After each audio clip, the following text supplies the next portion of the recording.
para que a gente disponibilize no Facebook do Lá, e para quem não conseguiu vir, e depois quando a gente separar nas salas de conversa, a gente não precisa gravar, mas depois a gente solta um apanhadão geral do que todo mundo falou, dos melhores momentos, para que todo mundo saiba o que foi discutido aqui com a gente hoje. Mais uma vez, muitíssimo obrigada pela participação de todos e de todas aqui no evento. Bárbara, se você quiser começar essa introdução. Pode ser sim, Isabela. Bom, vamos lá. Vou marcar o tempo aqui então, mas se quiser também nos avisar, acho que seria legal. Boa tarde a todas e todos, parabéns pelo LAI, tá conduzindo essa roda de conversa, fico muito feliz, acho que como egressa do curso de Relações Internacionais, para mim é uma honra em dobro estar aqui, vendo os alunos tão organizados em um coletivo como é o LAI. Eu não tinha conhecimento dele quando conheci, enfim, amei a ideia, então parabéns, Isabela, pela condução e a todos os membros. Eu sou a Bárbara, para quem é de Relações Internacionais, eu sou da turma 9, me formei em 2013, eu nasci na Zona Leste de São Paulo, Itaquera, tenho 28 anos hoje, e quando prestei vestibular, eu já pensava numa atuação política, né? Eu fiquei muito na dúvida entre medicina e relações internacionais, e depois eu entendi, quando eu entrei em RI, que muitas pessoas tinham essa dúvida no curso, e acho que é muito, vem da vontade de querer mudar as coisas, né? De um inconformismo com o tamanho das desigualdades que a gente vive, e uma vontade de ajudar o povo a melhorar de vida. Então, acho que quando eu entrei em RI, eu já pensava em trabalhar com políticas públicas, mas não tinha tanta clareza do que era política e de como faria para entrar nela. Depois de ter cursado Relações Internacionais, trabalhei em ONG por algum tempo, trabalhei numa consultoria de políticas públicas na área de infraestrutura e mobilidade urbana, fiz um intercâmbio para a Sanspo, em Paris, e lá acho que voltei muito com o sentimento de que a gente tinha muitas políticas públicas incríveis lá também, mas aqui, e um inconformismo com coisas que não estavam indo bem aqui, que a gente podia melhorar. Então, desde que eu voltei do intercâmbio, aí início de 2014, comecei a atuar mais na área de políticas públicas, fui fazer uma especialização na antiga escola de governo, para entender a formação de governantes, depois fui fazer cursos na Escola do Parlamento, fiz um mestrado em administração pública na GV, muitos egressos de relações internacionais que gostam da área pública acabam caminhando para esse mestrado, eu super recomendo, se quiserem indicações e conversar sobre isso também, fico à disposição. E eu tive uma experiência robusta na administração pública durante 3 anos, trabalhei na gestão Haddad, na área de compras, tecnologia e depois na Secretaria de Saúde. A gente enfrentou uma crise de desabastecimento de medicamentos e eu fui uma das indicadas pelo prefeito para atuar dentro da Secretaria de Saúde, então aprendi muito durante esses 3 anos lá e a vontade de me candidatar e de atuar na política institucional só aumentou.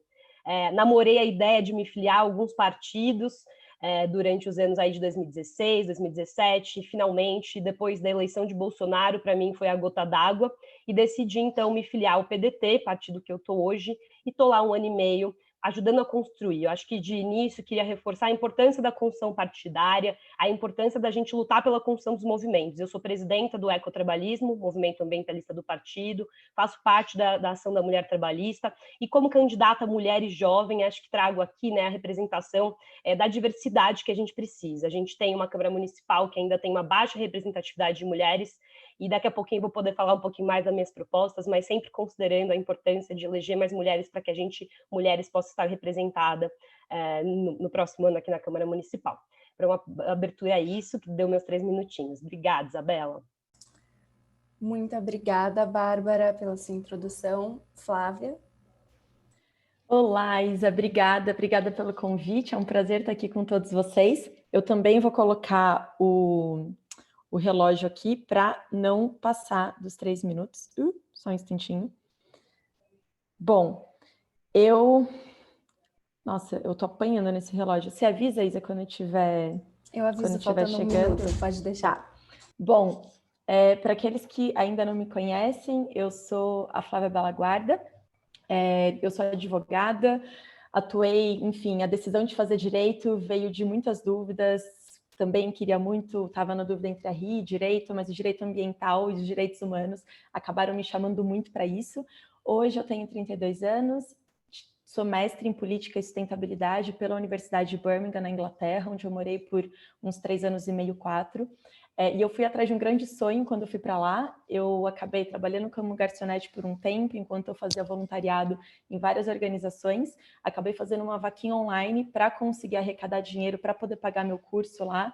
5 dias antes do meu curso começar, eu bati a meta, consegui arrecadar 7.000 libras que eu precisava. Continuei trabalhando como garçonete ao longo do meu mestrado.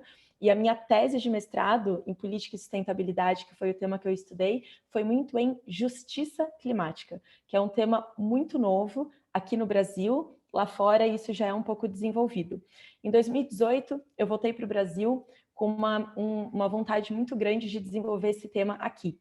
Então, em 2018, eu fundei uma organização de impacto social chamada Youth Climate Leaders, que dá educação climática para jovens, e a gente ajuda esses jovens a ingressarem no mercado de trabalho. E, além disso, eu também fundei a La Clima, que é uma organização que leva a pauta climática para dentro do direito. A gente movimenta estudantes da área do direito, até pessoas que atuam na área. Muitas pessoas de RI acabam acompanhando o nosso trabalho também, porque são pautas, enfim, que tem muita sinergia quando a gente fala da questão climática. Além disso, nos últimos anos, eu trabalhei no ICLEI. Muitas pessoas, inclusive de RI da USP, fazem estágio lá na organização, que o objetivo é auxiliar os municípios do Brasil inteiro no desenvolvimento da Agenda Urbana Sustentável. Então, eu tive a oportunidade nos últimos 2 anos e meio, 3, em trabalhar diretamente com a gestão pública no desenvolvimento da agenda sustentável e desenvolvendo políticas de sustentabilidade, plano de ação climática, inventário, enfim, como que a gente faz com que as cidades desenvolvam políticas públicas efetivas para que na ponta, quando aplicadas, a gente consiga respeitar e preservar os direitos humanos das pessoas, que a gente sabe que a crise ambiental, ela afeta muito. É uma pauta que eu gosto muito e eu tenho atuado nesses eixos, tanto de educação, por conta das ONGs que eu criei, quanto de gestão pública na pauta de sustentabilidade. E eu decidi estar candidata porque eu entendi que é uma pauta que a gente precisa levar para o legislativo, que hoje é muito pouco representada. E ainda mais ano que vem, que é a revisão do plano diretor, a gente precisa levar esse olhar da crise climática, da sustentabilidade, como base de desenvolvimento para a cidade de São Paulo. Muito obrigada, Flávia, pela sua introdução. Malu, podemos? Podemos. Bom, muito obrigada mais uma vez por estar aqui conversando com vocês hoje, compartilhando um pouquinho da minha história. Eu sou a Malu Molina, eu tenho 27 anos, eu sou paulistana da Vila Mazei, venho aqui do extremo norte de São Paulo. Eu venho de uma família de classe média baixa aqui da região. Acompanhei todo o processo de urbanização aqui da Vila Mazei, que quando eu era criança ainda tinha muitas áreas favelizadas. E quando eu era adolescente, o meu pai, que era provedor aqui em casa, ficou desempregado.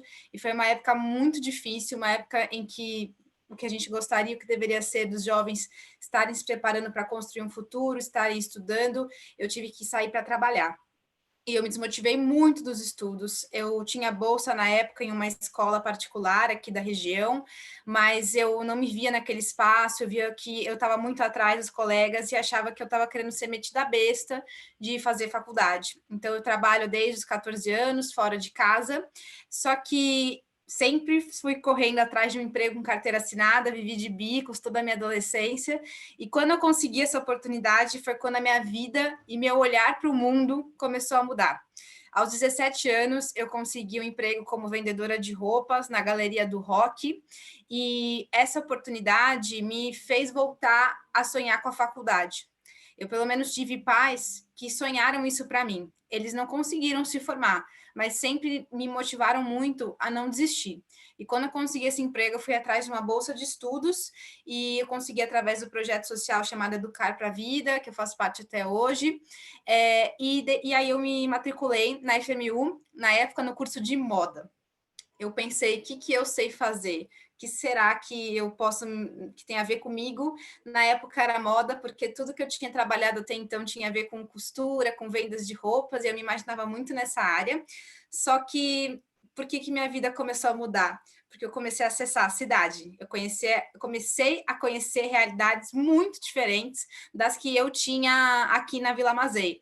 Eu eu saía todo dia da Zona Norte, trabalhar no centro, estudar na Zona Sul e participar desse projeto social na Zona Oeste, e foi só aí que eu entendi que as desigualdades que eu sempre vivia na pele, elas não tinham nada a ver com esforço individual, nada a ver com meritocracia, que era um problema social e político, e que enquanto a política não mudasse, as coisas iam ficar do jeito que estão. Quem está na mazei, quem está na ponta, tem um limite de onde pode chegar, de onde pode sonhar. Isso não é certo. Então, desde 2014, eu me tornei uma ativista, já atuei na Secretaria de Direitos Humanos aqui do município, fui conselheira participativa, já atuei em diversos segmentos também no setor privado, com foco em diversidade de empresas também.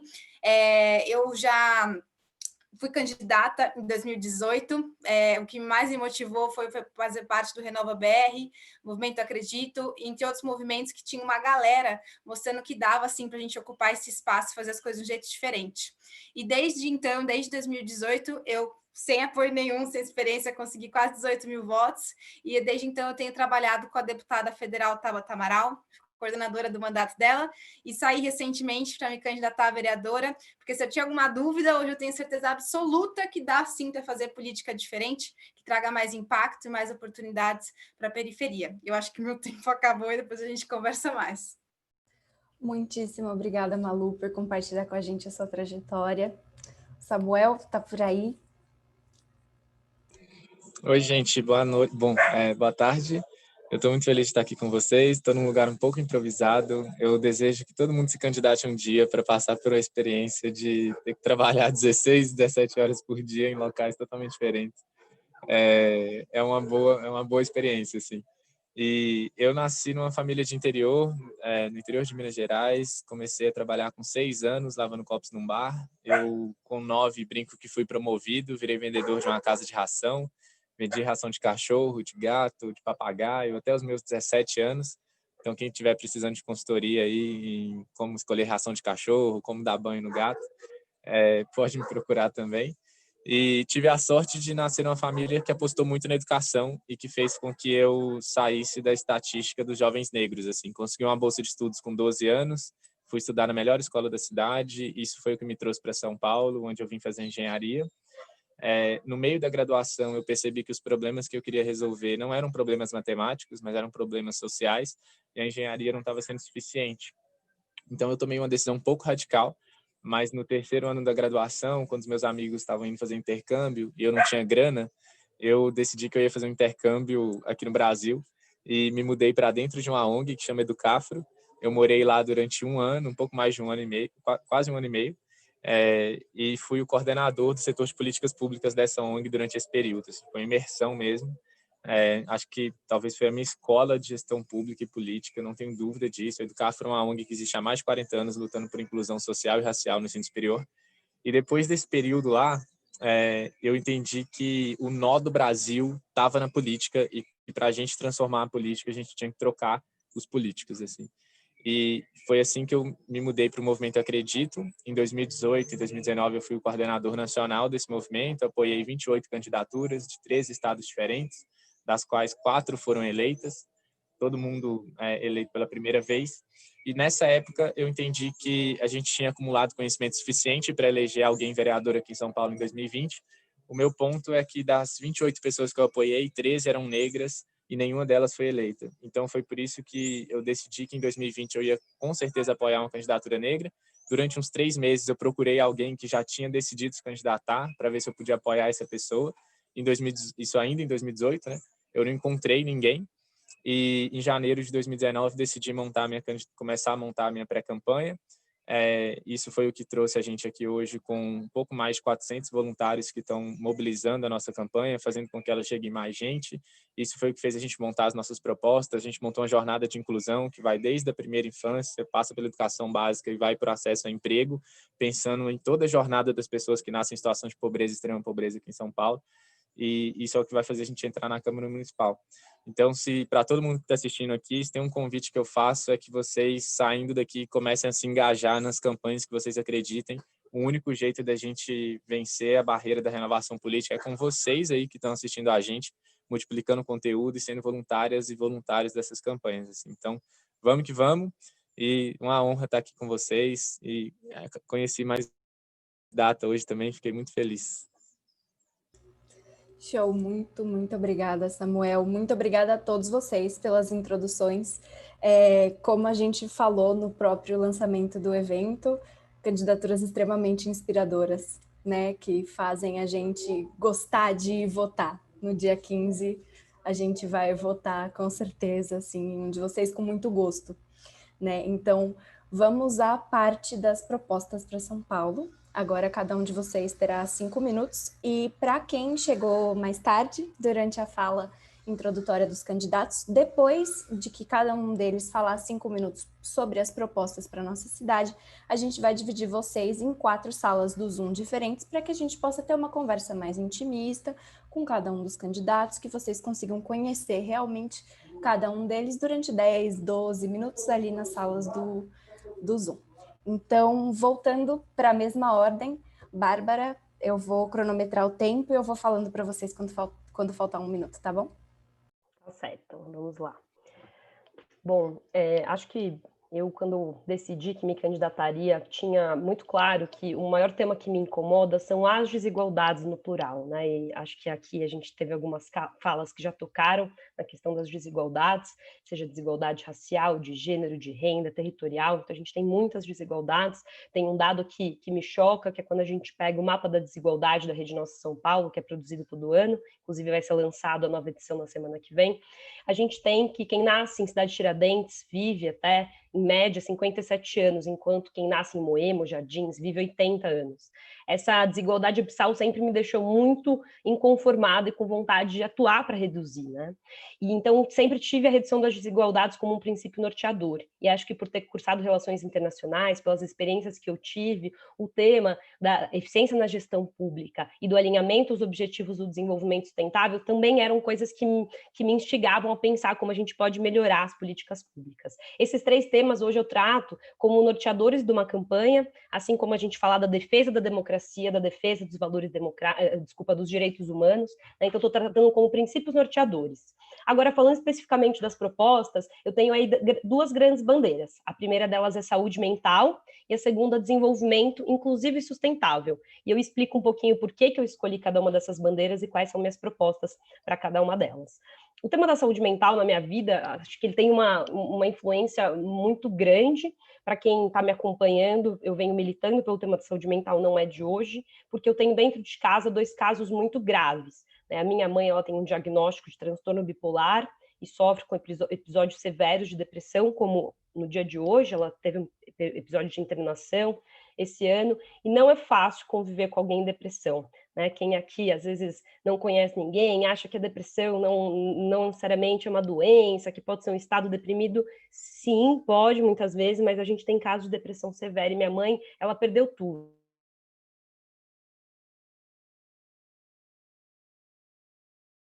Há 8 anos ela perdeu a ocupação da escola, ela dava reforço escolar, e ela deixou de conseguir dar aula por conta da depressão, perdeu as atividades mais prazerosas na vida dela.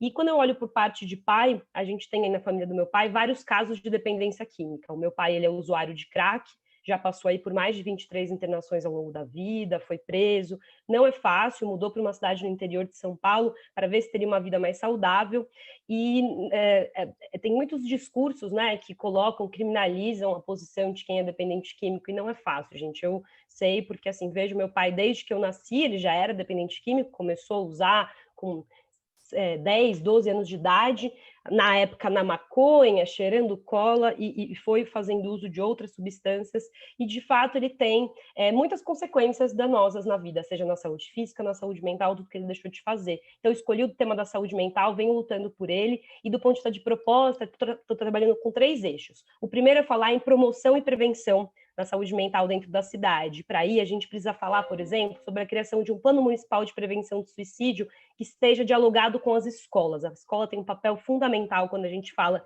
de prevenção do suicídio na juventude, por exemplo. A gente precisa fortalecer a saúde de algumas categorias de trabalhadores. Então, falar da saúde mental dos professores, dos profissionais da saúde, dos guardas civis metropolitanos. Uma outra proposta que eu trago é a gente defender políticas que olhem para a promoção da saúde mental das pessoas com deficiência e dos idosos. O segundo eixo é de fortalecimento do SUS, E aqui, como tenho pouco tempo, não vou entrar em detalhes, mas convido que vocês conheçam lá no meu site, tem um documento bem detalhado com todas as propostas que eu estou falando aqui para vocês, né? E basicamente é a gente lutar dentro das possibilidades de um vereador, né, possibilidades de fiscalização, de debate orçamentário durante o ciclo orçamentário, possibilidade de pressionar para que o executivo execute corretamente, né, fazer com que a gente fortaleça o SUS. A gente tem uma quantidade insuficiente de CAPs hoje na cidade, a gente tem que aperfeiçoar o que são os SECOS, os Centros de Convivência e Cidadania, e como terceiro eixo dentro de saúde mental, falar sobre redução de danos quando o assunto é álcool e drogas. E para concluir aqui, falando da segunda bandeira, eu escolhi o tema do desenvolvimento, não é qualquer desenvolvimento. A gente tem que pensar em um desenvolvimento que olhe para a inclusão de todas, todos e todos, e que olhe para a sustentabilidade. E aqui, quando eu falo de sustentabilidade, não estou falando só da sustentabilidade ambiental, mas estou falando também da sustentabilidade social. E aí aqui a gente está dividindo, né, essa bandeira de desenvolvimento sustentável em 2 grandes eixos. Um é falar da promoção do trabalho decente, então do fortalecimento da economia solidária, da economia criativa, dos empreendimentos na periferia, né? E o segundo, falar sobre uma cidade ser sustentável, então lutar para que a gente tenha saneamento básico, para que a gente tenha uma melhor distribuição dos alimentos orgânicos saudáveis na cidade, para que a gente tenha mais parques, porque nós somos seres integrais, então tudo está relacionado. Quando a gente pensa no desenvolvimento comunitário, a gente também está pensando em bem-estar psíquico, emocional e físico, né? A saúde é uma só, e a OMS tem uma definição, que saúde não é ausência de doença, mas um estado de bem-estar que passa pela dimensão social, pela dimensão ambiental e também pela dimensão mental. É isso, já deu meu tempo aqui. Obrigada. Muito obrigada, Bárbara. Flávia? Obrigada, Isa. Bom, como na introdução, acho que vocês puderam perceber um pouco que eu atuo há muitos anos na área socioambiental, com muitos projetos sociais, principalmente olhando para áreas mais periféricas da cidade de São Paulo e também com a agenda ambiental. E pensando nisso e também toda a minha trajetória trabalhando com as pautas, eu tenho 3 bandeiras principais no meu mandato: mudança climática, educação e oportunidade para jovens. Mudança climática, eu abro em 3 eixos. Cobertura de áreas verdes na cidade. São Paulo, quando a gente olha até para o mapa da desigualdade social em São Paulo, você percebe que quanto mais vulnerável a região, menor a cobertura de áreas verdes, maior as ilhas de calor, mais inabitável, vamos dizer assim, é aquele espaço, principalmente com esses picos que têm acontecido até mesmo às 9 horas da manhã. Um outro ponto dentro de mudança climática é resíduos sólidos, onde a gente fala muito da inclusão socioeconômica dos catadores de materiais recicláveis, principalmente olhando para mulheres, que é a maioria desse público, e também a compostagem de resíduos orgânicos que ainda são destinados para o lixão da cidade, mas que a gente consegue sim fazer com que eles sejam tratados de formas diferentes na cidade. E a gente vê até mesmo que os próprios catadores, desde março, não conseguem trabalhar aqui em São Paulo por conta da pandemia. Ecopontos que existiam na cidade deixaram de existir, enfim, a gente precisa retomar isso. E um outro olhar é para transporte. A gente sabe que a poluição do ar em São Paulo mata 6 mil pessoas por ano. E a Lei Municipal de Mudança do Clima já fala que os 14 mil ônibus da cidade de São Paulo precisam passar por uma transição para a energia limpa, além de outras frotas. E isso já devia ter sido executado e ainda não foi. Como o plano diretor fala, que era até 2027 para a gente ter 168 parques e apenas 10 foram construídos. A gente precisa olhar para isso. Uma outra bandeira é educação.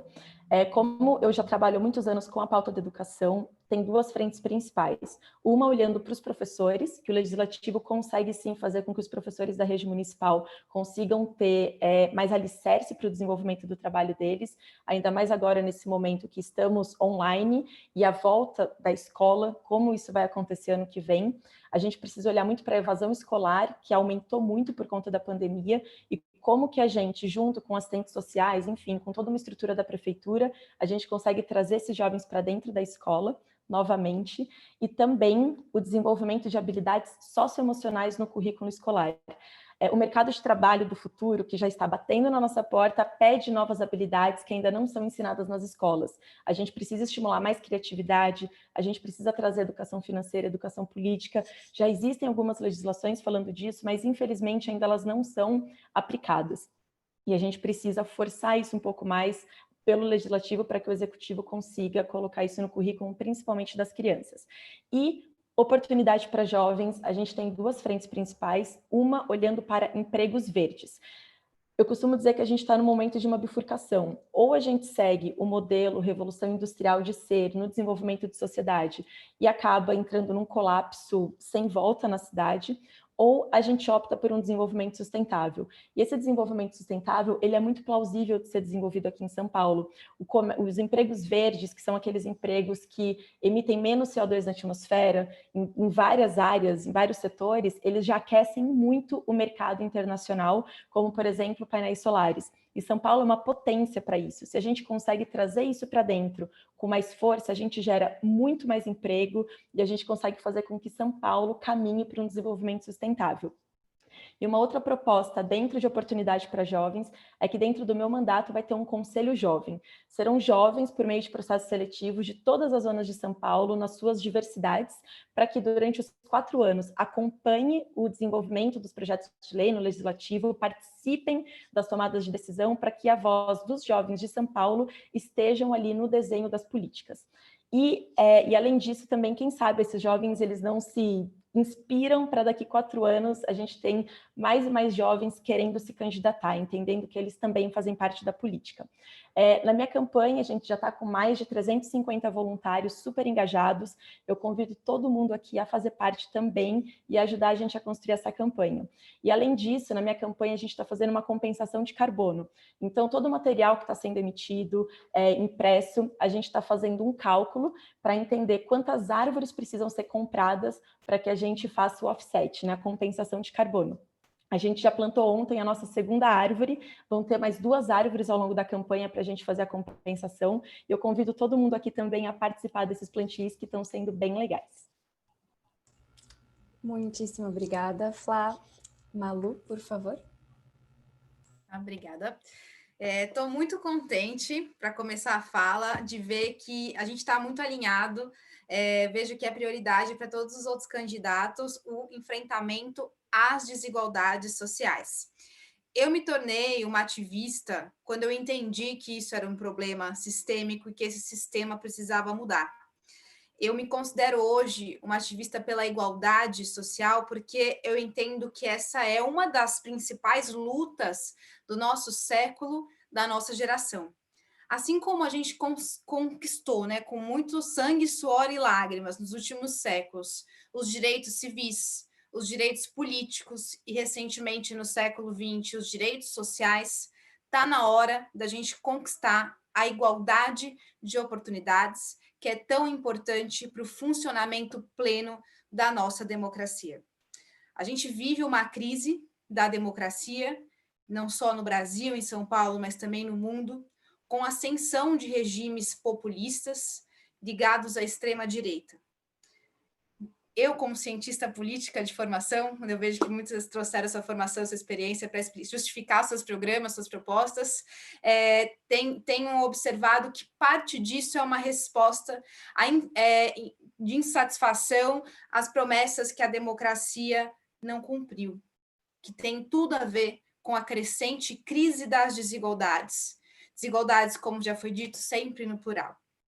Então, a gente ouviu uma galera com diploma técnico, especialistas, mas também uma galera bem diversa, com diplomas de realidade, nos últimos meses, para construir o nosso programa de propostas. E eu sempre falo, a gente fez um programa, porque não tem uma solução mágica para que a criança da periferia de São Paulo e a do centro tenham, magicamente, nos próximos 4 anos, as mesmas oportunidades para concretizar os seus sonhos. A gente precisa de um programa que olhe, no nosso caso, a gente definiu olhar para os pilares do IDH, os pilares do desenvolvimento humano, que é o acesso à saúde, educação pública, gratuita e de qualidade, e o acesso a uma renda digna, capaz de você poder edificar uma vida plena. Então, a gente construiu um programa SER, então, por isso que a gente esses pilares, né, saúde, educação e renda, em defesa do direito de ser, para todo mundo, para que a gente consiga, nos próximos anos, encaminhar transformações de curto, médio e longo prazo, para que a gente garanta e equalize os pontos de partidas na cidade de São Paulo, tornando a cidade menos desigual e mais equilibrada. Dentro da esfera de saúde, a gente não olha apenas para a atenção, olhamos também. E nossa principal prioridade, quando é a atenção à saúde, é reduzir as filas. Quantas pessoas a gente não perde todos os anos, como eu perdi o meu pai, para as filas no SUS? Meu pai passou 2 meses em uma maca no corredor do pronto-socorro do Hospital São Paulo, que fica na Zona Sul, uma região nobre, um hospital público, e esperando por um atendimento e meses esperando por um exame, mas o câncer não espera. E quantas vidas não deixam de valer ou valem menos porque não tem recurso para pagar um plano de saúde privado? Saúde não pode ser privilégio. Mas saúde não é só a atenção, que precisa melhorar e ser muito mais rápida, mas é também um modelo de cidade que, de fato, promova e proteja a vida, que seja mais sustentável, mais verde, com uma mobilidade mais sustentável, que é extremamente importante, com moradias dignas. Então, dentro do nosso programa, eu convido vocês a conhecerem as propostas, né, detalhadamente de como que a gente pretende chegar lá, como que a gente pretende reduzir as filas, o que é prioridade para a gente lutar no âmbito da saúde, para eu poder falar um pouquinho dos outros dois. Educação, a gente tem essa visão de conseguir equalizar, eu vou falar bem rápido dos outros que eu falei demais, mas a gente vai discutindo depois nas salas. Educação, equidade, como que a gente equaliza o IDEB na cidade de São Paulo. Hoje, aqui na minha região norte, Tremembé, Tucuruvi é um dos IDEBs, Brasilândia, mais baixo da cidade de São Paulo. Então, como que a gente cria mecanismos para ter um ensino integral, para trazer os melhores professores para onde mais precisa, e uma série de outros desafios, sem falar de zerar as filas nas creches, priorizando instalação de novas creches, onde tem maior demanda, como mais uma vez aqui na minha região do Tremembé não tem creche, basicamente, e aqui tem uma demanda altíssima. Por fim, renda, geração de emprego e renda. Então, a gente tem um programa olhando para uma renda básica permanente na cidade de São Paulo, mas focalizada para grupos que estão em situação de vulnerabilidade, pobreza e extrema pobreza, com também portas de saída, oportunidades para requalificação profissional, conexão com oportunidades de emprego e também fomento, acesso facilitado ao crédito e também mentoria financeira para que a gente tenha mais empreendedores dentro na periferia, entre as pessoas que mais precisam, com uma medida eficaz para a gente reduzir as distâncias. E bora conversar mais, convido vocês também a participar. Esse programa foi construído por mais de 1.000 pessoas e é construído o tempo todo a gente está incluindo novas ideias. Então, quem quiser, a gente conversa mais agora na sala, mas também convido todos a participarem dessa campanha compartilhada. Obrigadão, Malu. E agora, para finalizar essa primeira parte do nosso encontro, Samuca, por favor. Boa. Bom, gente, eu montei uma jornada de inclusão, que é tudo que o município pode fazer, desde o primeiro dia de vida até pelo menos o primeiro emprego, para ajudar que as pessoas que nascem em situação de pobreza e extrema pobreza sejam incluídas de maneira produtiva na economia de São Paulo, assim. E quando a gente fala de desde o primeiro dia de vida, é que essas propostas começam pela primeira infância, passam pela educação básica e depois vão para o acesso ao emprego ou acesso ao empreendedorismo. Para cada dólar que a gente investe em primeira infância, a gente tem cerca de $7 de retorno. Isso é uma pesquisa, é um estudo feito por um cara que ganhou um prêmio Nobel de Economia, né? E é interessante observar que São Paulo não tem sequer um cadastro de gestantes, mães e crianças de 0 a 6 anos para a gente desenhar a política pública para essas pessoas, entregar os serviços. Então, como é que a gente vai entregar a política se a gente não sabe quem são elas, onde elas moram, se tem saneamento básico no bairro que a criança nasceu ou se não tem, se a mãe fez 3 ou fez 7 acompanhamentos pré-natais, se tem creche lá ou se não tem, onde que a mãe trabalha, onde que ela precisa de creche.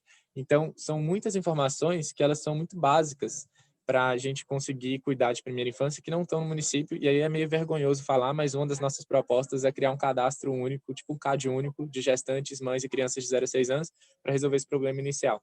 Depois a gente precisa naturalmente direcionar mais orçamento para isso. Dentro do orçamento municipal de São Paulo, por exemplo, não existe uma linha que fala primeira infância, isso precisa ser discriminado dentro do orçamento.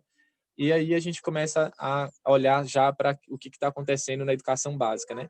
O município de São Paulo, ele não está mal posicionado no ranking do IDEB, mas dentro do município tem muita desigualdade. Então, uma das nossas propostas, que inclusive é compartilhada com a bancada ativista, que é uma das bancadas que eu estou participando para a gente entrar junto na Câmara Municipal, a gente criou uma proposta para que as escolas que desempenharem melhor em relação a elas mesmas no ano anterior recebam mais financiamento no próximo ano.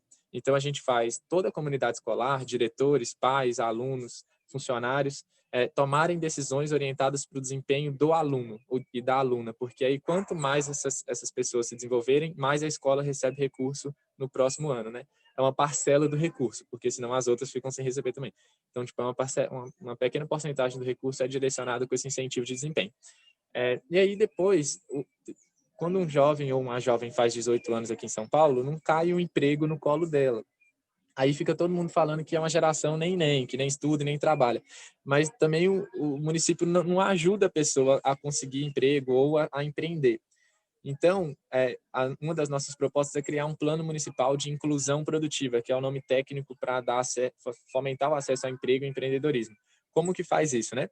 Hoje, São Paulo tem um plano municipal de qualificação profissional, que ele qualifica as pessoas, mas o que as evidências mostram é que se você ensina a pessoa a ser cozinheira, mas se você não conecta ela com o restaurante, as pessoas que nascem em periferia não conhecem donos de restaurantes.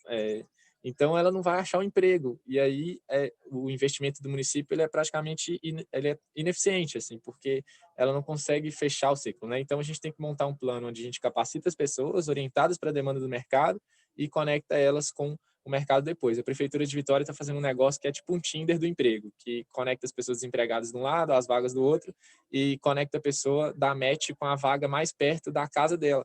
É genial para uma cidade do tamanho de São Paulo, assim, né? Reduz problemas de mobilidade urbana, de gasto com carbono, então acho que de emissão de carbono. Então, é uma das coisas que a gente tem que pressionar a prefeitura para fazer. Do outro lado, nem todo mundo quer trabalhar, tem gente que quer empreender. A minha mãe vendeu salgado a vida inteira e ela nunca abriu uma microempresa individual. E as pessoas não acordam de manhã também e falam assim, vontade de abrir uma microempresa individual. Ninguém sabe o que é isso na quebrada, tipo, é um trabalhão danado para abrir. Então, dá para fazer uma linha onde a gente dá um acesso a um microcrédito de R$500, R$1.000 para as pessoas que toparem abrir microempresas individuais, para a gente ajudar ela a comprar um forno maior, para assar salgado, para fritar, para o que for que ela fizer, uma máquina de costura para ela conseguir costurar mais. Então, dá um acesso a um microcrédito ali para incentivar que as pessoas se formalizem, e toda essa jornada de inclusão tem um recorte racial, porque seria muito estranho, na verdade eu acho muito estranho, assim, eu tenho visto muitas propostas de várias candidaturas que parece que esqueceram tudo que a gente viveu esse ano, assim, e acho que é muito importante que, dado tanta relevância que esse tema ganhou esse ano e todo mundo começou a perceber como que a gente precisa combater o racismo estrutural, é importante que a gente tenha isso em todas as nossas propostas, e é por isso que eu desenhei isso focada em periferia e em pessoas negras. E aí tem mais algumas propostas de cultura, saúde, que depois eu falo também, que acho que deu meus 5 minutos. Sim, brigadão, Samuca, pela fala. Então, a gente encerrou essa primeira parte do evento. O que eu vou fazer agora é dividir todo mundo em 4 salas, e aí, conforme forem dando os 10 minutos, eu vou entrando na sala e falando que já está acabando o tempo, e aí a gente vai trocando você, Bárbara, Flávia, Samuel e Malu de salas, tá? E aí vocês vão ter que me dar